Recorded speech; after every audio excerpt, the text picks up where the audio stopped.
Hi, welcome to 3 roses kitchen. இன்றைக்கி நம்ம என்ன செய்ய போகிறோம்னு பார்த்தீங்கன்னா ரொம்பவே சூப்பரான முட்டை குழம்பு தாங்க செய்ய போகிறோம். எப்படி செய்யுதுன்னு வாங்க வீடியோக்குள்ளே போய் பார்க்கலாம்.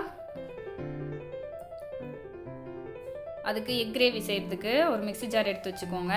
எடுத்துகிட்டு 2 பெரிய சைஸ் தக்காளி கட் பண்ணி சேர்த்துக்கலாங்க. சேர்த்துட்டு ஒரு வெங்காயம் கூடவே முழு பூண்டு சேர்த்துக்கலாங்க. சேர்த்துட்டு இப்போ இந்த சைஸ் அளவுக்கு இஞ்சி துண்டு சேர்த்துக்கலாம். சேர்த்துட்டு ஒரு பச்சை மிளகா சேர்த்துட்டு இப்போ நம்ம மூடி போட்டு இதை நல்லா பேஸ்ட்டாக அரைச்சி எடுத்துக்கலாங்க. பாருங்கள், நல்லா நைஸாக அரைச்சாச்சு. இப்போ இது ஒரு பக்கம் இருக்கட்டும். ஸ்டவ் ஆன் பண்ணிட்டு வானல் எடுத்து வச்சுக்கலாங்க. வானல் சூடானதும் எண்ணெய் ஊற்றிக்கலாம். எண்ணெய் நல்லா சூடாகி வந்ததும் ஒரு துண்டு பட்டை 2 கிராம்பு சேர்த்துட்டு பெரிய சைஸ் வெங்காயம் 2 பொடி பொடியாக கட் பண்ணி வச்சுருக்கேன். இப்போ அது சேர்த்துக்கலாம். சேர்த்துட்டு வெங்காயத்தை நல்லா வதக்கிக்கலாங்க. வெங்காயம் பார்த்தீங்கன்னா நல்லா கோல்டன் ப்ரௌன் கலர் வர வரைக்கும் வதக்கிக்கலாம். அப்போ தான் கிரேவி ரொம்ப டேஸ்ட்டாக இருக்கும். இப்போ பாருங்கள், நல்லா வதங்கி வந்துடுச்சு. இப்போ இந்த டைமில் நம்ம அரைச்சி வச்சுருக்கிற அந்த வெங்காயம் தக்காளி பூண்டு பேஸ்ட்டை சேர்த்துக்கலாம். சேர்த்துட்டு இப்போ இதையும் இந்த எண்ணெயிலேயே நல்லா வதக்கிக்கலாங்க.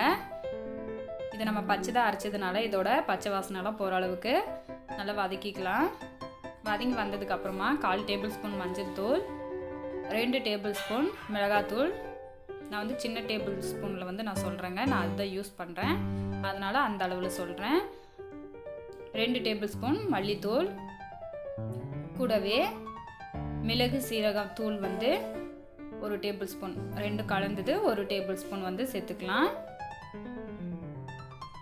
சேர்த்துட்டு 1/2 டேபிள் ஸ்பூன் கரம் மசாலா சேர்த்துக்கலாங்க. சேர்த்துட்டு இப்போ இந்த மசாலா எல்லாம் பச்சை வாசனை போகிற அளவுக்கு நல்லா வதக்கிக்கலாம்.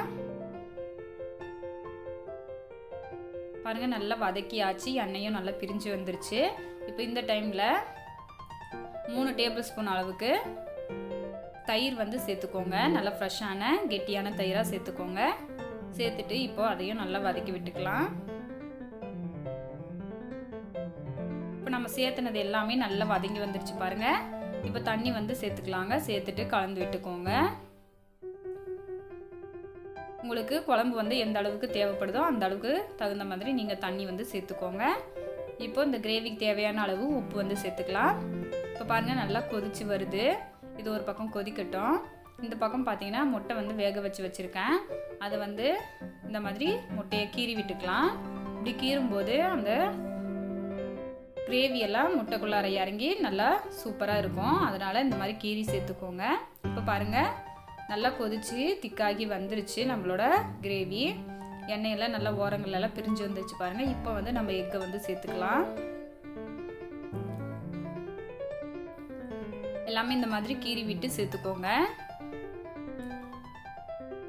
ஃபஸ்ட் டைம் நம்ம சேனல் பார்க்குறது இருந்தால் சேனலை சப்ஸ்கிரைப் பண்ணிக்கோங்க. மறக்காமல் லைக் பண்ணிட்டு உங்கள் ஃப்ரெண்ட்ஸ் அண்ட் ஃபேமிலி மெம்பர்ஸ்க்கு ஷேர் பண்ணிக்கோங்க. நிறைய பேர் நம்ம வீடியோவை சப்ஸ்கிரைப் பண்ணாமல் லைக் பண்ணாமல் பார்க்குறீங்க. அதனால் கண்டிப்பாக பண்ணிக்கோங்க, லைக் பண்ணிக்கோங்க. இப்போ பாருங்கள், நம்ம சேர்த்த முட்டை எல்லாமே நல்லா ஓப்பன் ஆகி வந்துடுச்சு. இப்போது நம்ம கிரேவியும் திக்காகி வந்துடுச்சு. ஸ்டவ் ஆஃப் பண்ணிட்டு கொத்தமல்லி இலையை தூவிக்கலாங்க.